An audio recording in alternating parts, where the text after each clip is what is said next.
Hello everyone, welcome to battle IAS. I hope आप लोग बहुत अच्छे होंगे। आज हम 9th ऑफ अगस्त का न्यूज़पेपर एनालिसिस करेंगे। इसमें टोटल मैंने 3 आर्टिकल लिए हैं, जिसमें पहला आर्टिकल डिस्कस करता है इंडिया यूएस ट्रेड वॉर के ऊपर। हमको पता है करेंटली यूएसए ने 50% तक टैरिफ लगा दिया है। तो इस आर्टिकल में मैं आपको समझाऊंगा कि ये जो टैरिफ लग रहा है इससे क्या इम्पैक्ट किन सेक्टर पे होगा, इंडिया की पूरी इकोनॉमी पे क्या इम्पैक्ट हो सकता है, वो हर एक चीज़ों का आपको बहुत समझाऊंगा। फिर आपको मैं बताऊंगा करंट अकाउंट डेफिसिट का क्या मतलब होता है, उस करंट अकाउंट डेफिसिट का क्या रिलेवेंस है टैरिफ वॉर जो चल रही है उससे कनेक्टेड। पीवाईक्यू जो प्रीलिम्स में आया है मैं वो आपको समझाऊंगा। जीएस पेपर 2 इंटरनेशनल रिलेशन, साथ ही साथ जीएस पेपर 3 में भी जो इकोनॉमिक सेक्शन है करंट अकाउंट डेफिसिट, वहाँ पे आप उसको यूज़ कर सकते हैं। सेकेंड आर्टिकल है इंडस्ट्रियल सेफ्टी की जो क्राइसिस है इंडिया में वो किस तरीके से इम्पैक्ट करती हैं ओवरऑल इंडस्ट्रियल पॉलिसीज़ को। यहाँ पे आपको मैं डीपर फॉर्म में बताऊंगा जो डिफरेंट डिफरेंट इंसिडेंट्स हुए हैं इंडस्ट्रीज़ में, वो क्यों हुए हैं, कहाँ पे लैग कर रहे हैं, क्या उसका इम्प्रूवमेंट हो सकता है। वो सारी की पॉइंट्स का यूज़ करके आप अपने मेंस में लिख सकते हैं। जीएस पेपर 3 में पर्टिकुलर इकोनॉमिक्स का सेक्शन है, वहाँ पे आप इसको यूज़ कर सकते हैं। साथ ही साथ स्पेसिफिक वर्ड लिखा हुआ है जहाँ पे industrial policy in India and its effect, ये सिलेबस में वर्डिंग है, आप वहाँ पे इस आर्टिकल के पॉइंट्स का इस्तेमाल कर सकते हैं। थर्ड आर्टिकल है कि रशिया पहला न्यूक्लियर पावर प्लांट बनाने जा रहा है कजाकिस्तान में। मैं आपको समझाऊंगा मैप के ऊपर क्या इसका रिलेवेंस है, रशिया क्यों ऐसे कर रहा है, जियोपॉलिटिक्स पे इसका क्या इम्पैक्ट होगा। साथ ही साथ कजाकिस्तान को मैप पे आपको समझाऊंगा कि उसकी बॉर्डरिंग कंट्रीज क्या क्या हैं, कैसे कजाकिस्तान दुनिया का लार्जेस्ट एक्सपोर्टर है यूरेनियम का। वो सारी चीज़ें इन डिटेल आपसे मैं डिस्कस करूंगा। इस पूरी वीडियो को देखने के बाद आपको एक अच्छा खासा क्रिस्टल आइडिया लग जाएगा कि किस तरीके से आपको आर्टिकल पढ़ना होता है। ठीक है, चलिए स्टार्ट करते हैं अपना पहला आर्टिकल। मैं टू द पॉइंट पे आता हूँ। देखिए अब ये जो आर्टिकल लिखा हुआ है ये 2 एडिटर हैं, ठीक है, 2 बहुत ही एक्सपीरियंस्ड लोग हैं। इन्होंने अपना पूरा ओपिनियन दिया है कि जो टैरिफ लगेगा उससे इंडिया की जो ग्रोथ है उसको बहुत ही ध्यान से वॉच करना चाहिए। इन्होंने पूरा लिखा हुआ है अपना, ठीक है। बट अगेन आपको मैं एक चीज़ बताऊँ, आपको इनके इंटेलेक्ट पे नहीं जाना है। यूपीएससी आपसे ये नहीं एक्सपेक्ट कर रहा है कि आप इनके इंटेलेक्ट पे जा करके आंसर्स को फ्रेम करोगे। आपसे बेसिक क्वेश्चन पूछे जाएंगे टू द पॉइंट कि आप ये बताइए इस ट्रेड वॉर का इम्पैक्ट क्या हो सकता है। समझ रहे हैं? तो इस पूरे आर्टिकल से अगर मैं आपसे कहूं कि आप इंडिपेंडेंट इस आर्टिकल को पढ़िए, और पढ़ने के बाद अगर आपसे कहा जाए कि आपको ये दिख बताना है क्या क्या इम्पैक्ट इंडिया पे हो सकता है, तो it be very difficult for you कि वो पॉइंट्स निकालना। वो पॉइंट निकालते निकालते आपका 2-3 घंटा चला जाएगा। लेकिन यहाँ पे मैंने to the point straight away बता दिया आपको कि यूएस टैरिफ इंडिया पे जो इम्पैक्ट करेगा, किस तरीके से इम्पैक्ट करेगा, उसका विजिबल कहाँ कहाँ पे इम्पैक्ट दिखे जाएगा, किस जहाँ पे हमें ये चीज़ दिखेगी कि यूएसए का टैरिफ इम्पैक्ट कर रहा है इंडिया पे। ठीक है, तो स्ट्रेट अवे पॉइंट पे आते हैं। सबसे पहली चीज़ है एक्सपोर्टर्स जो हैं वो अपने ऑर्डर लूज कर सकते हैं। अगर मैं एक एक्सपोर्टर हूँ, अभी तक मैं यूएसए में अपना सामान भेज रहा था 100 रुपये में, अब यूएसए ने 50 रुपये टैरिफ लगा दिया है, तो वही सामान मेरा 150 रुपये मुझे देने पड़ेंगे। अब 150 रुपये देंगे मतलब मैंने प्राइस बढ़ा दिया है। तो यूएसए में जो लोग प्रोडक्ट खरीद रहे होंगे मेरा 100 रुपये में, अब 50 रुपये ज़्यादा क्यों पे करेंगे। अगर यही मेरा कोई कॉम्पिटिटर होगा जो प्रोडक्शन कर रहा होगा, लेट्स से पाकिस्तान का टैरिफ कम है, यहाँ से मैं लेट्स से एक बहुत ही बेसिक एक साड़ी भेज रहा हूँ या कोई भी मटेरियल भेज रहा हूँ, वही सेम चीज़ पाकिस्तान में भी हो रही, तो प्रेफरेंस तो पाकिस्तान को ही दिया जाएगा ना। तो ये एग्जाम्पल है समझाने का कि मैं बीइंग एक्सपोर्टर मेरे ऑर्डर लूज हो सकते हैं। ठीक है, ये आप अपने आंसर में लिख सकते हैं कि यूएस का टैरिफ इंडिया पे इन तरीकों से हिट कर सकता है। तो पहले एक्सपोर्टर जो है ऑर्डर को लूज करेंगे, जॉब लॉस का भी रिस्क होगा। अब अगर मैं एक एक्सपोर्ट लिंक्ड इंडस्ट्री में काम कर रहा हूँ, खासकर मेरी इंडस्ट्री बहुत बड़ी नहीं है कि 1000-2000 करोड़ की है, बहुत छोटी इंडस्ट्री है जिसमें 10-15 लोगों को मैं एम्प्लॉयमेंट देता हूँ और आराम से एक्सपोर्ट करता हूँ यूएसए में। बट अब यूएसए में इतना टैरिफ लग चुका है तो मेरा सामान जाएगा नहीं। अब जब मेरा सामान जाएगा नहीं तो मैं प्रोडक्शन करूँगा नहीं। अब जब प्रोडक्शन करूँगा नहीं तो मुझे जॉब क्यों चाहिए, मुझे जॉब दे, मैं जितने लोगों को एम्प्लॉयमेंट दे रखी है मैं तो उनसे हटा दूँ। मैं कहूँगा भैया अब पैसा आ नहीं रहा है तो अब मुश्किल होगी, तो हम जॉब कट करेंगे। तो इससे क्या होगा, अनएम्प्लॉयमेंट का एक खतरा बढ़ जाएगा। साथ ही साथ जो ऑयल की कॉस्ट है वो बढ़ने की भी चांसेस हैं। ये ओवरऑल इम्पैक्ट की बात बता रहा हूँ, जस्ट इन केस यूएसए का मेन चीज़ है कि भैया आप जो है रशियन ऑयल खरीदना बंद कर दो, राइट। अब मान लो हमने रशियन ऑयल खरीदना बंद भी कर दिया, ठीक है, तो क्या होगा, हमें स्विच करना पड़ेगा यूएस ऑयल के ऊपर। तो यूएसए क्या चाह रहा है, भैया हमारे हमसे ऑयल लो या दूसरे से ऑयल लो। तो कहीं ना कहीं अगर हम स्विच करेंगे तो हमारा पूरा लॉजिस्टिक का फोकस लाना पड़ेगा यूएसए के ऊपर। तो ये कहीं ना कहीं तो हम यूएसए के टर्म पे काम कर रहे हैं, है कि नहीं। इतनी बड़ी इकोनॉमी अगर सिर्फ किसी एक इंसान के कहने पे चलना स्टार्ट हो जाए तो बहुत निगेटिव इम्पैक्ट होगा। और इस चीज़ का क्या भरोसा है, मान लो हमने रशियन ऑयल खरीदना बंद भी कर दिया तो कल को यूएसए कोई और नई पॉलिसी लेके नहीं आएगा दबाने के लिए, है कि नहीं। तो इस नज़रिए से आप सोचिए, अगर हम यूएसए का ऑयल खरीदेंगे तो वो हमारे लिए और ज़्यादा महंगा पड़ेगा। हमारा जो अभी तक हमें आदत पड़ी हुई है कि बहुत आसानी से एक बोलते हैं ना, एक ईज़ हो चुका है, ऐसा फनल बन चुका है जहाँ पे ऑयल आना बहुत आसान हो, बोलते हैं आदत पड़ चुकी है लोगों को, हाँ यहाँ से ऑयल उठाना है यहाँ पे डालना। लेकिन अब एकदम नई इन्वायरमेंट पर अगर हम ऑयल का इंपोर्ट चालू करेंगे इतने बड़े लेवल पे तो वो बहुत कॉस्टली हो जाएगा हमारे लिए, ठीक है। जो इंपोर्ट हैं वो भी कॉस्टली होंगे।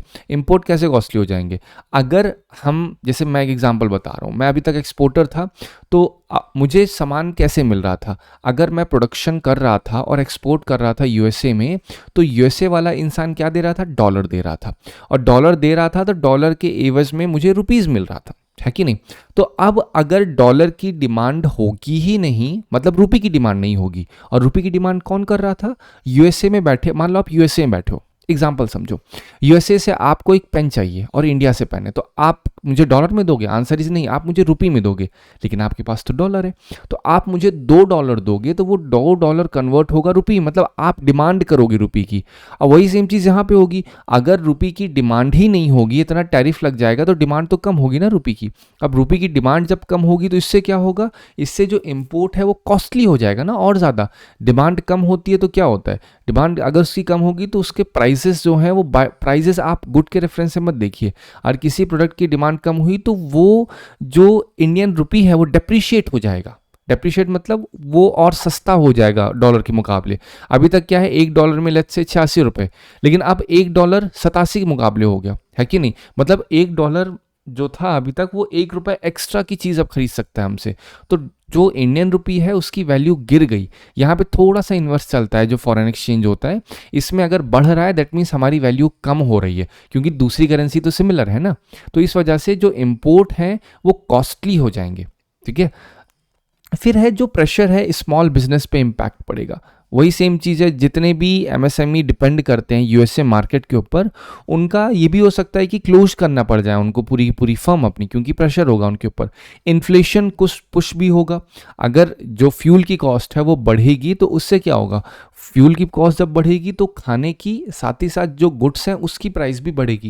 ये एकदम साइकिल चलती है। अब अगेन मैं एक मान लो एक प्रोड्यूसर हूँ, मैं यहाँ काम कर रहा हूँ लेट्स से बॉम्बे में, आप हो लेट्स से यूपी में, तो अगर मुझे यहाँ पे मैं एक पेन भेज रहा हूँ तो ऐसे तो नहीं यहाँ से मैं टाइम ट्रैवल करा रहा हूँ, मैं ट्रांसपोर्टेशन का यूज़ कर रहा हूँ। अब ट्रांसपोर्टेशन का यूज़ करके जब आपके पास पहुँचेगा तो अगर ट्रांसपोर्टेशन में फ्यूल बढ़ जाएगा तो ट्रांसपोर्टेशन कॉस्ट भी बढ़ेगी, जब वो बढ़ेगी तो पेन की कॉस्ट भी तो डायरेक्टली बढ़ेगी। तो इन्फ्लेशन का इम्पैक्ट भी होगा, रीजनल इम्पैक्ट भी होगा। अगेन कैसे, जैसे गुजरात, महाराष्ट्र, तमिलनाडु सब एक कहीं ना कहीं बिग एक्सपोर्ट हब कहे जाते हैं।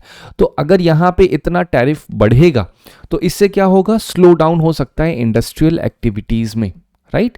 तो ये सब क्या है, ये जो मैंने पॉइंट्स लिखे इन पॉइंट्स को आप एज इट इज़ यूज़ कर सकते हैं कि यूएस टैरिफ इंडिया पे किस तरीके से इम्पैक्ट करेगा, क्या क्या विजुअल वेज हो सकते हैं। तो ये सारे पॉइंट्स का यूज़ करके आपके दिमाग में एक आइडिया लग जाएगा, ठीक है। अब इसका समझें वे फॉरवर्ड क्या है, हमें क्या क्या चीज़ों को वॉच करना होगा करेंटली। सबसे पहले हमें देखना होगा कि इंडिया यूएस का ट्रेड नेगोशिएशन कैसे हो और कैसे कितनी अच्छे से हम उसको क्लोज कर सकते हैं। अभी भी हमें बोलते हैं ना, जितना हो सके हमें कोशिश करना चाहिए कि ट्रेड डील फाइनलाइज होने से पहले हम कुछ ना कुछ एक ऐसा बोलते हैं ना एक पॉइंट निकाल लें जिससे ये चीज़ थोड़ी बहुत फेवर में आ सके। क्योंकि अगर ये एक बार फॉर्मली लेवल पे 1-2 महीने इस तरीके से चल गया तो कहीं ना कहीं हैबिट पड़ जाएगी, तो उसका इन्वर्स इम्पैक्ट बहुत पड़ेगा, राइट। तो अभी ज़रूरत ये है कि हम कंटिन्यूसली ट्रेड नेगोशिएशन करते रहें यूएस के साथ। साथ ही साथ ये भी देखना ज़रूरी है कि एक्सपोर्ट परफॉर्मेंस यूएस के साथ कैसी होगी। मान लेते हैं कि यूएसए ने टैरिफ नहीं कम किया और एज इट इज़ चल रहा है, तो हमें देखना होगा, मान लो अभी तक मैं 100 यूनिट सप्लाई कर रहा था जब टैरिफ नहीं लगा था, तो अब एक महीने बाद कितना डिफरेंस आया है, मतलब कितना टैरिफ की वजह से डिमांड कम हुई है, हमने सप्लाई कम किया है, उसका एक मैक्रो इकोनॉमिक इम्पैक्ट क्या है, मतलब उससे अनएम्प्लॉयमेंट हुई है या नहीं हुई है। ये सारी चीज़ें देखना बहुत ज़रूरी हो जाता है। फिर है करंट अकाउंट डेफिसिट ट्रेंड देखना होगा।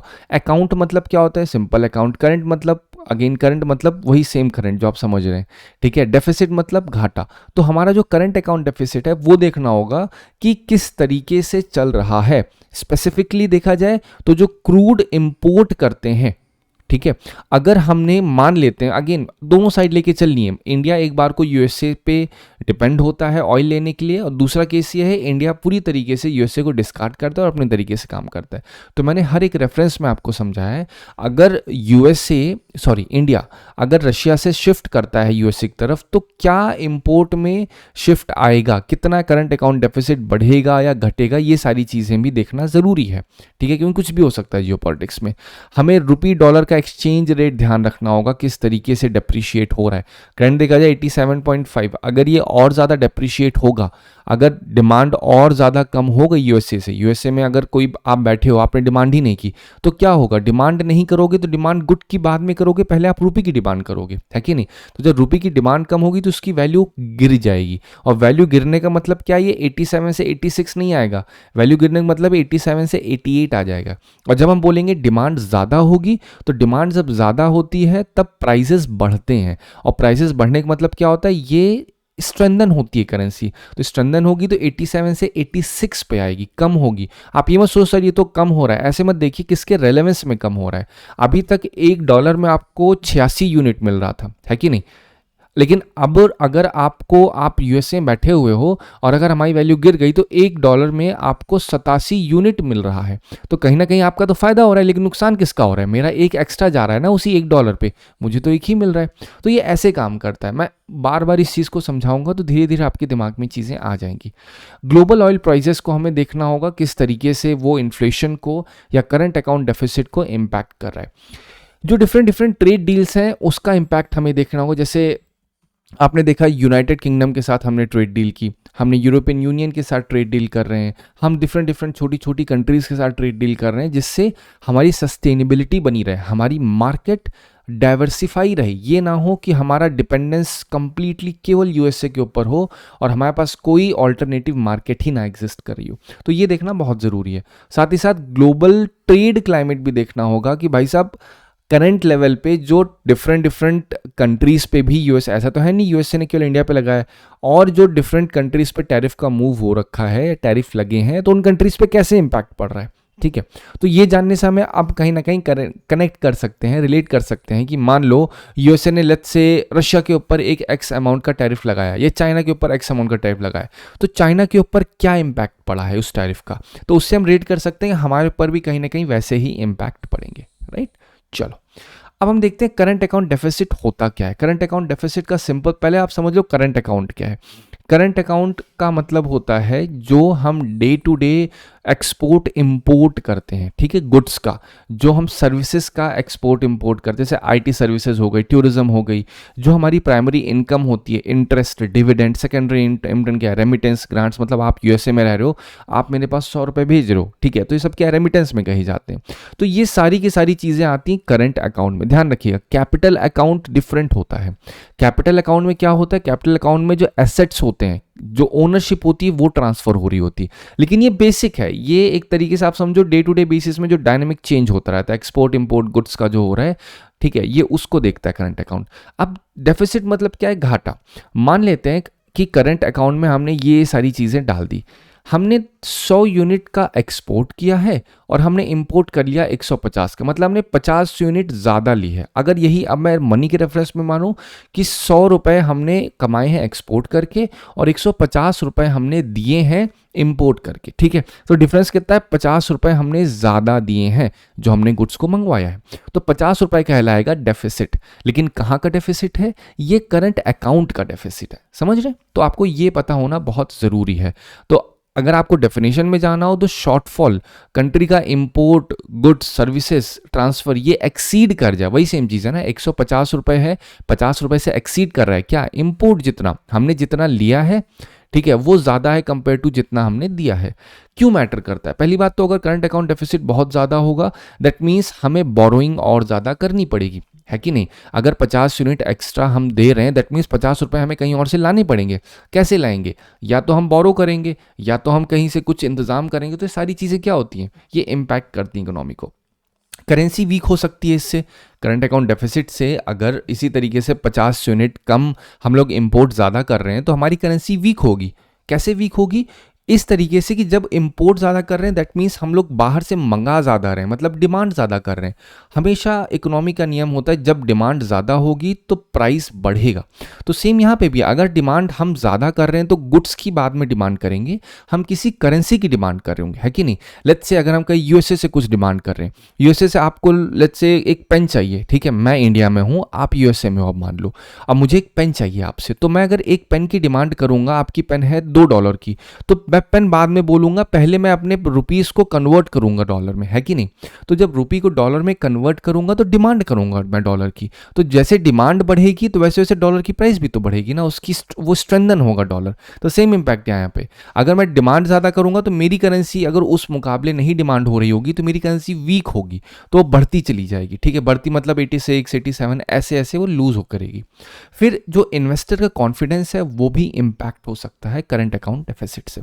तो ये बेसिक मैंने आपको समझा दिया करंट अकाउंट डेफिसिट के बारे में। अब क्या क्या कॉजेज होते हैं इंडिया में करंट अकाउंट डेफिसिट के? पहला तो ये है कि जो क्रूड ऑयल है वो ज़्यादा जब हम इंपोर्ट करते हैं, गोल्ड का इंपोर्ट करते हैं, तो ये सारे क्या हैं, ये सब डायनेमिक प्रोडक्ट हैं, तो इससे करंट अकाउंट डेफिसिट बढ़ सकता है। जो एक्सपोर्ट डिमांड अगर नहीं होगी, मतलब अगर हम सिर्फ इंपोर्ट करते जाएंगे, हम एक्सपोर्ट नहीं करेंगे, तो उससे ये होगा कि हमारा जो प्रोडक्ट है वो बाहर नहीं जाएगा तो हमें पैसा नहीं मिलेगा। हम इंपोर्ट करें मतलब पैसा ज़्यादा दे रहे हैं तो हमारी एक्सपोर्ट डिमांड कम हो जाएगी। और जो ट्रंप कर रहे हैं वो यही चीज़ कर रहे हैं, वो चाह रहे हैं कि अमेरिका में इंडियन प्रोडक्ट की एक्सपोर्ट डिमांड कम हो जाए बाय पुटिंग टैरिफ, ठीक है। फिर रुपी डेप्रीशिएशन, इससे इंपोर्ट कॉस्ट, ये सब कुछ समझा दिया मैंने आपको। रुपी डेप्रीशिएट होता है, इंपोर्ट कॉस्ट बढ़ जाती है। अब सेफ लेवल देखा जाए, इकोनॉमिस्ट कहते हैं current account deficit less than 2% होना चाहिए जीडीपी का, अगर इंडिया को सस्टेनेबल लेवल पे रखना है। रेमेडीज़ क्या है? हमें अपना एक्सपोर्ट बढ़ाना होगा, एक्सपोर्ट बढ़ेगा तो हमारी रुपी की डिमांड बढ़ेगी, अब जब रुपी की डिमांड बढ़ेगी तो रुपी स्ट्रेंथन होगा। हमें मार्केट डाइवर्सिफाई करना होगा, और डाइवर्सिफाई हम वही कर रहे हैं, हम यूरोपियन यूनियन के साथ डील कर रहे हैं, हम यूके के साथ डील कर रहे हैं, जिससे ऐसा ना हो कि सिर्फ यूएसए में ही हमारा गुड जा रहा है बिकने के लिए, दूसरी कंट्रीज़ में भी जाएगा, तो वहाँ से हमें पैसा मिलेगा, हमारा रुपी स्ट्रेंथन रहेगा। जो नॉन एसेंशियल इंपोर्ट है उन्हें हमें रिड्यूस करना होगा। ये जो 50 रुपये अब ज़्यादा, अभी मैंने आपको एग्जाम्पल बताया था, अगर यहाँ पे ज़्यादा है ये ऐसा 50 रुपये जो कि एक नॉन एसेंशियल इंपोर्ट है, तो उसको हम रिड्यूस कर सकते हैं।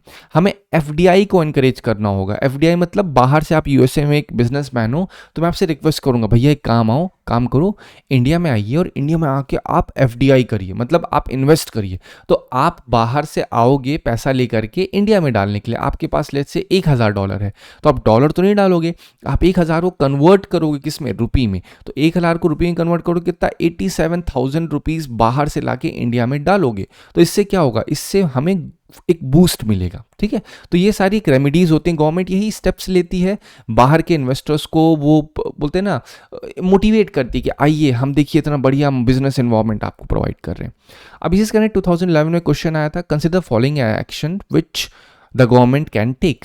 देखिए ध्यान से, which of the following action can help in reducing current account deficit. आपको मैंने समझा दिया क्या होता है करंट अकाउंट डेफिसिट। अब क्या क्या स्टेप्स गवर्नमेंट ले सकती है रिड्यूस करने के लिए, ठीक है। अब डिवैल्यूइंग डोमेस्टिक करेंसी, ये पहला। दूसरा reduction in the export subsidy, तीसरा adopting suitable policies which attract greater FDI and more funds from foreign institutional investment. तो ये बिल्कुल सही है, ठीक है, 3 तो सही है। अब आपका पॉइंट है सेकंड, क्या सेकंड सही है, रिड्यूस इन एक्सपोर्ट सब्सिडी। अब ये क्या है, अभी तक क्या हो रहा था, मैं आपको एग्जांपल से समझाता हूँ इसको। मैं एक पेन को यूएसए भेज रहा था, तो पेन की कॉस्टिंग जो थी वो पड़ रही थी 10 रुपए, लेकिन मेरे पास 8 रुपए ही थे। तो गवर्नमेंट क्या कर रही थी, गवर्नमेंट 2 रुपए और दे रही थी कि भैया लो 2 रुपए हम दे रहे हैं, लेकिन एक्सपोर्ट करो आप, ठीक है। तो पॉइंट ये है, अगर गवर्नमेंट रिड्यूस कर देगी एक्सपोर्ट सब्सिडी, इससे क्या होगा, आप एक बार थोड़ा सा इसको प्रैक्टिकल फॉर्म में सोच के देखिए कि एक्सपोर्ट सब्सिडी क्या होती है। जब गवर्नमेंट मोटिवेट करती है कि भैया आप और एक्सपोर्ट करिए, तो क्या गवर्नमेंट यहाँ पे रिड्यूस करिए एक्सपोर्ट सब्सिडी या बढ़ाएगी, पहला क्वेश्चन। दूसरा यहाँ पे देखिए, क्या गवर्नमेंट डोमेस्टिक करेंसी की डीवैल्यूएशन करेगी, तो उसका इम्पैक्ट क्या होगा करंट अकाउंट डेफिसिट पे, आपको ये सोचना होगा। मान लेते हैं अभी जो करेंसी थी हमारी डोमेस्टिक वो है 86 रुपीज़, डीवैल्यू करने का मतलब है हम इसको बना देंगे 87 का, मतलब हम अपनी करेंसी लूज करेंगे। तो गवर्नमेंट ऐसा क्यों करेगी, ऐसा करने से क्या होगा, ऐसा करने से ये होगा, आप यूएस में बैठे हो तो आपको अब पता लगेगा, अभी तक आपको 86 यूनिट मिल रहा था, लेकिन जब हमने डीवैल्यू कर दिया तो आपको अब 87 मिले। सोचो कि हाँ भाई ये बेस्ट है, चलो अब हम अच्छे से कर लेते हैं। तो क्या इससे करंट अकाउंट डेफिसिट रिड्यूस होगा या नहीं होगा, तो ऑब्वियसली कहीं ना कहीं तो होगा ना, क्योंकि आप डिमांड करना स्टार्ट कर दोगे, क्योंकि हमने प्राइस कम कर दिया है, क्योंकि आपको अब ज़्यादा मिलेगा। तो डिवैल्यूइंग डोमेस्टिक करेंसी करने से क्या करंट अकाउंट डेफिसिट कम नहीं होगा, आप सोच के देखिए कैसे नहीं कम होगा, क्योंकि आप पैसा ज़्यादा लाओगे तो एक्सपोर्ट ज़्यादा होगा, एक्सपोर्ट ज़्यादा होगा तो और मार्जिन धीरे धीरे कम हो जाएगा। तो ये भी सही है, ठीक है, ये भी सही है। तो 1 and 3 is the right one, ठीक है, आप ऐसे ही दिमाग ला सकते हो। लेकिन अब ये रिडक्शन एक्सपोर्ट सब्सिडी है, इसको आप थोड़ा सा कनेक्ट करिए इसके साथ कि कैसे करंट अकाउंट डेफिसिट को ये रिड्यूस करेगा। हमने एक्सपोर्ट सब्सिडी को कम कर दिया, मान लेते हैं, तो गवर्नमेंट ने, वही आपको सेम एग्जांपल देता हूं मैं, 8 रुपए मैं बना रहा था, 2 रुपए गवर्नमेंट दे रही थी। गवर्नमेंट ने कहा ऐसा है भाई साहब, अब हम नहीं आपको देंगे, तो मेरे पास तो 8 ही रुपए है, लेकिन चाहिए 10 रुपए बनाने के लिए, तो अब मेरे पास 2 रुपए नहीं आएगा। तो गवर्नमेंट ने लेट्स से कहा कि अब हम 1 रुपए देंगे, तो अभी भी तो 9 रुपए, 1 रुपए कमी है मेरे पास। तो क्या ये करने से करंट अकाउंट डेफिसिट बढ़ेगा घटेगा? ऑब्वियस सी बात है भाई, अब अगर मेरे पास 1 रुपए नहीं होंगे तो मैं प्रोडक्शन करूंगा या नहीं करूंगा, सोच के देखिए। मैं नहीं करूंगा, क्योंकि गवर्नमेंट अभी तक 1 रुपए की सब्सिडी दे रही थी, लेकिन अब बंद कर रही है देना, तो उससे मैं नहीं करूंगा, प्रोडक्शन नहीं करूंगा तो मैं एक्सपोर्ट भी नहीं करूंगा, एक्सपोर्ट नहीं करूंगा तो इंपोर्ट ज़्यादा करूंगा, वो करूंगा तो करंट अकाउंट डेफिसिट और ज़्यादा वाइड हो जाएगा, ठीक है। तो इसमें 1 and 3 is the right one, हमेशा इंपैक्ट डालने की कोशिश करिए, ठीक है। तो इस वजह से ये आपका D is the right one. चलिए नेक्स्ट आर्टिकल पे आते हैं। अगेन नेक्स्ट आर्टिकल एडिटोरियल, देखिए अभी कभी कभी क्या होता है, मैं एडिटोरियल लेता हूँ क्योंकि वो रेलेवेंट लगता है। कभी कभी एडिटोरियल बहुत ही पॉलिटिकली मोटिवेटेड होता है, तो उसका कोई पॉइंट समझ में नहीं आता, उसमें से आपके लिए क्या मेंस में डाल सको वो चीज़ नहीं निकल पाती। तो इस वजह से आप बहुत इस चीज़ पे फोकस मत करिए कि एडिटोरियल से ही क्वेश्चन उठेंगे। मेन फोकस होना चाहिए आपका कैसे आप एडिटोरियल से की पॉइंट्स या पूरे क्वेश्चन पेपर से की पॉइंट निकाल सकते हैं। अब ये पूरा पॉइंट था, इसमें इंडस्ट्रियल सेफ्टी क्राइसिस जो है उसके ऊपर डिस्कशन है। अगर रिसेंट इंडस्ट्रियल डिजास्टर देखा जाए, सिगाची इंडस्ट्री एक्सप्लोजन हुआ तेलंगाना में, फायर क्रैकर यूनिट ब्लास्ट हुआ तमिलनाडु में, तो ये सारे जो इंसिडेंट हो रहे हैं ये हाईलाइट करते हैं कि कितनी सेफ्टी क्राइसिस या कितनी बड़ी एक बोलते हैं ना प्रॉब्लम प्रिवेल कर रही है इंडस्ट्रियल सेक्टर में। टोटल पिछले 5 साल में अप्रॉक्सीमेटली 6500 लेबर्स की, वर्कर्स की डेथ हुई है, कहीं फैक्ट्री, कहीं कंस्ट्रक्शन साइट्स में, कहीं माइंस में, मतलब एवरेज डेली 3 लोग मर रहे हैं इससे, है कि नहीं। तो प्रॉब्लम बहुत बड़ी है।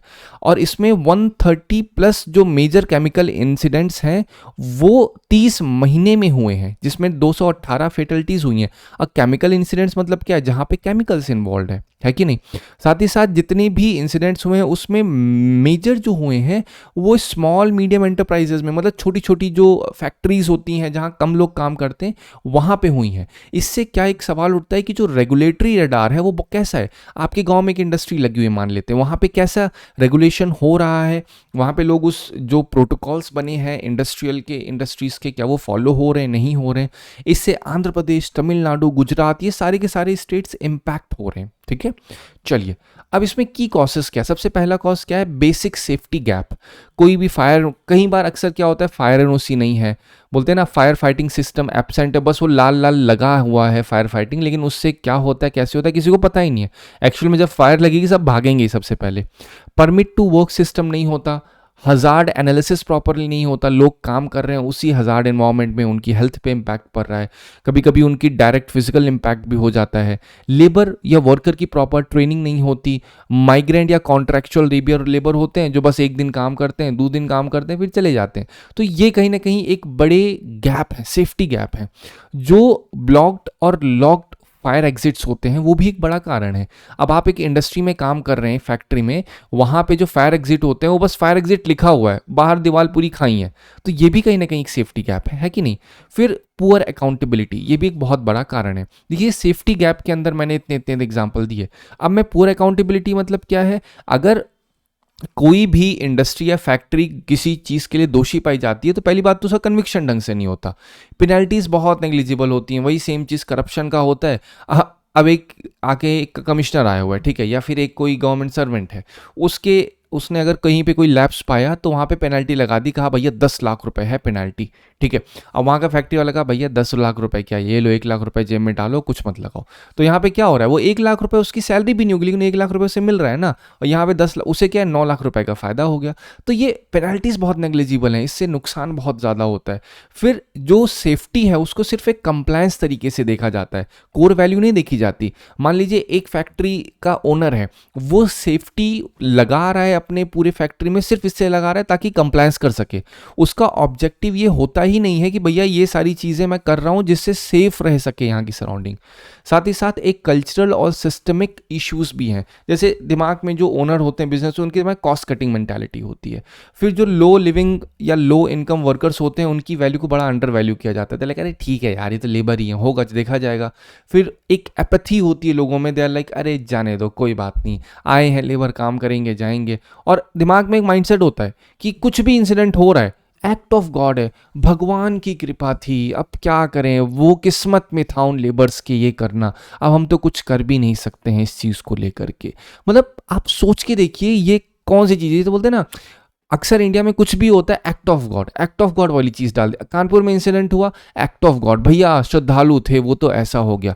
मेरा तो सिंपल सवाल होता है कि अगर ये जितने लोग अपने आप को धर्मात्मा या फिर इतना कहते हैं तो क्यों नहीं ये सब चीज़ों को प्रेडिक्ट करते हैं, क्यों नहीं बताते हैं ऐसा होने वाला है? अगर पहले से पता चल जाए तो उस चीज़ की रुकावट नहीं हो सकती है। अक्सर एक एक्सप्लेनेशन क्या होता है, भगवान कृष्ण को भी तो पता था कि महाभारत होने वाली है तो उन्होंने नहीं रोक पाए, तो हम क्यों, ये तो भगवान की रीति है। तो ये सारे सिर्फ एक एक्सप्लेनेशन होते हैं अपने काम को जस्टिफाई करने के, है कि नहीं? तो ये सारी चीज़ें इंडिया में प्रिवेल कर रही हैं, कहीं ना कहीं हम सुपरस्टिशन की तरफ बहुत ज़्यादा हैं। तो ये आपकी एक प्राइमरी रिस्पॉन्सिबिलिटी बनती है बेटा कि आप लोग अपने दिमाग की मैच्योरिटी रेशनैलिटी के साथ रखिए। कोई भी धर्म, कोई भी बिजनेस कभी भी अनरेशनल नहीं हो सकता है, ठीक है? हर चीज़ पे सवाल करिए, डेफिनेटली सवाल करिए, नहीं तो कहीं ना कहीं यही एक्ट ऑफ गॉड वाला हमेशा दिमाग में रहेगा। अच्छा हो रहा है भैया भगवान अच्छा कर रहे हैं, बुरा हो रहा है ये तो हमारी किस्मत है, अरे ये तो आपकी किस्मत में लिखा ही हुआ था। ये सारी चीज़ें सिर्फ और सिर्फ हमें और मेंटली वीक बनाएंगी, ठीक है? लेकिन उसमें मेन रीज़न क्या होता है? Human procrastination, human negligence. चलो नेक्स्ट पे आते हैं। इंटरनेशनल कॉन्ट्रेस्ट की बात करें अगर, तो जर्मनी, जापान, यहाँ पे इन लोगों ने अपने सेफ्टी स्टैंडर्ड को अपने डिज़ाइन और कल्चर में एम्बेड कर दिया है। मतलब भाई साहब यहाँ पे इस लेवल पे काम करते हैं, ये लोग एक्ट ऑफ गॉड पे विश्वास नहीं करते हैं, ऐसा नहीं रिलीजियस नहीं है, बट ये लोग विश्वास करते हैं नहीं भगवान बाद में मदद करेगा, पहले ह्यूमन की मदद करेगा। तो हर एक फैक्ट्री में इतने अच्छे से इन्होंने सेफ्टी प्रोटोकॉल्स लगाए हैं कि उसका कोई एक बोलते हैं ना कोई कंपैरिजन ही नहीं होता। साउथ कोरिया, अगर सिंगापुर की बात की जाए तो वहाँ पे मतलब इवन दो टॉप लेवल के जो एग्जीक्यूटिव हैं उनको भी रिस्पॉन्सिबल बताया जाता है कि आप क्या एसी में बैठे हुए हो, अगर कभी भी कॉर्पोरेट में किसी इंसान पे कोई दिक्कत होती है तो क्या आपकी जिम्मेदारी नहीं है? तो यहाँ इन कंट्रीज़ में अकाउंटेबल बताया जाता है जितने बड़े ऊपर टॉप लेवल एग्जीक्यूटिव्स होते हैं। तो यहाँ से हम सीख सकते हैं कि दूसरी कंट्रीज कैसे कर रही हैं। अब क्या इंप्रूवमेंट हो सकता है, रिकमेंडेशंस क्या है? पहली बात तो वही सेम चीज़, सेफ्टी को एक कोर इंडस्ट्रियल वैल्यू बनाया जाना चाहिए। जितनी कंपनीज हैं, एग्जीक्यूटिव्स हैं, इनको लीगली अकाउंटेबल बनाना होगा, जिससे सेफ्टी फेलियर अगर हो तो इनको उस चीज़ की पेनल्टी देनी पड़े। जो लेबर सेफ्टी है उसको प्रॉपर और स्ट्रेंथन करना होगा। विसल ब्लोवर जो होते हैं उनका प्रोडक्शन करना होगा। विसल ब्लोअर मतलब मान लो एक फैक्ट्री है, उस फैक्ट्री में मैं एक मीडिया वाला हूँ और मुझे दिक्कतें दिखी तो मैं क्या विसल बजाने वाला हूँ। विसल बजाने वाला इन द सेंस मैं आवाज़ उठाऊंगा, अरे ऐसा हो रहा है, तो ऐसा हो सकता है मेरी जान को खतरा हो। ये जो फैक्ट्री ओनर से वो बोले अरे तुम कौन हो, तुम विसल ब्लोअर हो, तो ये मतलब होता है विसल ब्लोअर का। तो उनकी भी प्रोटेक्शन करना ज़रूरी है ताकि चीज़ें डिस्क्लोज हो सकें, ठीक है। तो इससे मेन जो कोर मैसेज यही आता है कि इंडस्ट्रियल इंसिडेंट्स मैन मेड होते हैं और ये अवॉइडेबल ट्रेजेडीज होती हैं, ठीक है। Main question is not about resources, but क्या हम उसकी केयर इनफ कर रहे हैं या नहीं कर रहे हैं, ठीक है। तो अब यहाँ पे आपको मैंने पूरा आर्टिकल समझाया industrial safety crisis in India. मैंने आपको समझाया क्या क्राइसिस हैं, उस क्राइसिस के पीछे रीजंस बताए, क्या उसके सोल्यूशन हो सकते हैं, कैसे कंक्लूड आप करो। तो ये आप नोटिस करेंगे मैंने एक पूरा क्वेश्चन आंसर फॉर्मेट में किया, लेकिन आप यहाँ पढ़ोगे तो आपको नहीं समझ में आएगा, आपको पता ही नहीं चलेगा यहाँ पॉइंट क्या उठाऊँ। पढ़ लोगे, पढ़ के समझ में आ जाएगा, बाय कल आप भूल जाओगे। लेकिन अगर आप इसको डेली ऐसे एक बार पढ़ लोगे, आपके दिमाग में अच्छा खासा आइडिया रहेगा। चलिए नेक्स्ट आर्टिकल पे आते हैं। नेक्स्ट आर्टिकल में क्या है कि रशिया कजाकिस्तान में पहला न्यूक्लियर पावर प्लांट बनाने जा रहा है। अगर कजाकिस्तान की बात करें तो वर्ल्ड का लार्जेस्ट यूरेनियम प्रोड्यूसर है कौन? कजाकिस्तान। 43% ग्लोबल सप्लाई करता है कजाकिस्तान, है कि नहीं, जिसमें third largest supply European union का है कजाकिस्तान। अगर पूछा जाए वर्ल्ड लार्जेस्ट रिजर्व कहाँ पे है तो ऑस्ट्रेलिया आपका सही ऑप्शन होगा, सेकंड पे कजाकिस्तान। लेकिन एक्सपोर्टर में कजाकिस्तान सबसे ज़्यादा एक्सपोर्ट करता है। लेकिन एक्सपोर्ट करने के बाद भी जो कजाकिस्तान है वहाँ पे डोमेस्टिक पावर शॉर्टेज रहती है। अब आपको पता है कि जो न्यूक्लियर पावर प्लांट्स होते हैं वहाँ पे बिजली बनती है। बिजली बनने के लिए न्यूक्लियर पावर प्लांट्स में जो फ्यूल होता है, जैसे गाड़ी चलाने के लिए आपको पेट्रोल चाहिए, तो जो बड़े बड़े पावर प्लांट्स होते हैं इनमें फ्यूल यूरेनियम होता है। तो इस कंट्री के पास इतना यूरेनियम है, लेकिन ये यूरेनियम होने के बाद भी यहाँ पे इलेक्ट्रिसिटी पावर शॉर्टेज है कि नहीं। तो इस वजह से कहीं ना कहीं ये चीज़ रशिया ने समझी और उस चीज़ के लिए कहा कि चलो ठीक है, अब हम इस चीज़ को थोड़ा सा आगे करते हैं, क्योंकि न्यूक्लियर पावर बहुत ही एक सेंसिटिव इशू था, है कि नहीं। जिस वजह से लोग सोचते हैं न्यूक्लियर अगर आ जाएगा इनके पास तो लोग डिफरेंट तरीके से काम करेंगे। तो आप न्यूक्लियर बॉम्ब और न्यूक्लियर थर्मल पावर प्लांट, इन दोनों में डिफरेंस होता है, ठीक है। ईरान जो बात कर रहा है वो कर रहा है न्यूक्लियर आर्म को लेकर के, जहां पे वो ऐसा एटम बॉम्ब बनाएगा जो न्यूक्लियर बॉम्ब होगा। लेकिन ये न्यूक्लियर पावर प्लांट है, मतलब न्यूक्लियर इसमें जो होता है वो यूरेनियम का यूज होता है सिर्फ और सिर्फ इलेक्ट्रिसिटी जनरेशन के लिए। तो ये जो रशिया कर रहा है ये न्यूक्लियर पावर प्लांट बना रहा है, ये न्यूक्लियर वो नहीं कर रहा, न्यूक्लियर बॉम्ब को नहीं कर रहा है, ठीक है, ध्यान रखिएगा। अगर प्रोजेक्ट डिटेल की बात करें तो रोसाटम जो है वो कंस्ट्रक्ट करी कजाकिस्तान में large capacity first nuclear power plant. कहाँ पे? लेक बल्काश में, ध्यान रखिएगा, लेक बल्काश में ये चीज़ होगी, ठीक है। अभी इनिशियल स्टेज में है, अप्रॉक्सीमेटली 60, जब बन जाएगा 60 साल इसकी लाइफ स्पैन रहेगा, 20 साल और, मतलब टोटल 80 साल का इसका रहेगा टोटल वो। और इसका कंस्ट्रक्शन काफ़ी समय, ऐसा नहीं है एक दिन में बन जाता है ये। अब अगर इसका थोड़ा रेफरेंस देखें तो जियोपॉलिटिकल कॉम्पिटिशन को कैसे शो करता है। अब रशिया हिस्टोरिकली बहुत पहले से सेंट्रल एशिया में डोमिनेंट रहा है, लेकिन करंट में चाइना की इन्फ्लुएंस बहुत दिख रही है बेल्ट एंड रोड इनिशिएटिव के द्वारा, यूरोप की बहुत डोमिनेंस दिख रही है। तो अब रशिया भी कहीं ना कहीं कोशिश कर रहा है कि सेंट्रल एशिया में उसका थोड़ा बहुत फुट होल्ड अच्छा खासा रहे। चाइना ने भी ये बात बोली कि हम 2 न्यूक्लियर पावर प्लांट और बनाएंगे जिस कजाकिस्तान में, है कि नहीं। मतलब आप चाइना को देखिए, अब ये जो कजाकिस्तान है इसका तो फायदा ही हो रहा है। देयर लाइक हाँ ठीक है, रशिया आ रहे हो आप भी बना लो, चाइना आ रहे हो आप भी बना लो, हम तो सप्लाई कर ही नहीं यूरेनियम, हमारे पास तो है ही, ठीक है। चलिए इसका सिग्निफिकेंस क्या है? सिग्निफिकेंस ये है कि कजाकिस्तान इस चीज़ को कहीं ना कहीं एक बोलते हैं ना लॉन्ग टर्म रीजनल और नेशनल इकोनॉमिक ग्रोथ मानता है। कजाकिस्तान को लगता है भाई साहब ये हमारी रीजनल पॉलिटिक्स को और अच्छा करेगा, इससे एक स्ट्रैटेजिक हमारी ये चॉइस है जिससे रिलेशन अच्छे होंगे। साथ ही साथ ये स्ट्रेंथन करेगा रशिया की जियोपॉलिटिकल फुटहोल्ड, जो उसका बोलते हैं ना पैर है, वो मजबूती से सेंट्रल एशिया में एक उसकी प्रेजेंस होगी। कैसे? जैसे अभी रशिया काम कर रहा है। और साथ ही साथ एक और बड़ा इंपैक्ट होगा, कजाकिस्तान की जो इलेक्ट्रिसिटी डेफिसिट है वो एड्रेस होगी, मतलब अब उसमें जो कमी है उस चीज़ को थोड़ा बहुत एक बेनिफिट मिलेगा, फुलफिल होगा। अब हम बात करते हैं कजाकिस्तान की लोकेशन की, सेंट्रल एशिया में है। अब आप देखिए ये रहा कजाकिस्तान, ठीक है। कजाकिस्तान वर्ल्ड की लार्जेस्ट लैंडलॉक कंट्रीज है, ठीक है।